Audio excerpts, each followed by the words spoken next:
Leo Varadkar is at the center of fresh political turmoil over the leaking of a confidential GP contract while he was Ireland's Taoiseach.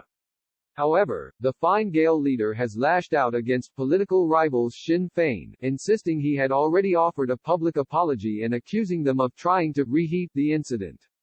Donegal TD Pierce Doherty said records released under the Freedom of Information (FOI) Act have indicated then Health Minister Simon Harris was unable to obtain a copy of the contract himself. The records also included warnings from Department of Health officials that publication of the proposed contract for GPs in the Irish Medical Organisation (EMO) would represent a serious breach of trust. Neither are there any written records of a request from Mr. Varadkar to the department asking for a copy of the contract, said Mr. Doherty. Mr. Varadkar, who was replaced in the top job by Fianna Fáil leader Michael Martin in June, has previously admitted to giving a copy of the contract to his friend Dr. Matthew O. Tuathail, at the time president of the National Association of General Practitioners (NAGP), a rival of the EMO, in April 2019. Mr. Doherty told the Dáil, Ireland's main legislature, "It is a scandal that goes far deeper than what we once thought.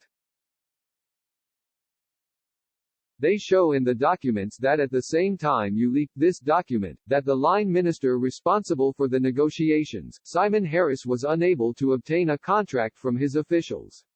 This is despite Simon Harris telling the Dáil in November that he never requested a copy of the contract.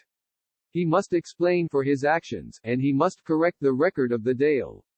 Within the documents I received there are repeated warnings from the department officials reiterating the confidentiality of the document and that it was still subject to negotiations with the EMO." Mr. Doherty read out a DO note dated April 25 which stated that unilateral publication of the agreement, in the absence of confirmation from the EMO that it is satisfied with the final text, would represent a serious breach of trust. He added, "By that stage, you had already leaked the document to the president of the NAGP, your friend." Mr. Varadkar said he had already apologized for his actions in the Dáil last November, accusing Mr. Doherty of trying to reheat an old political controversy. He said there were no written records related to his request for the document at the department because he had requested it verbally.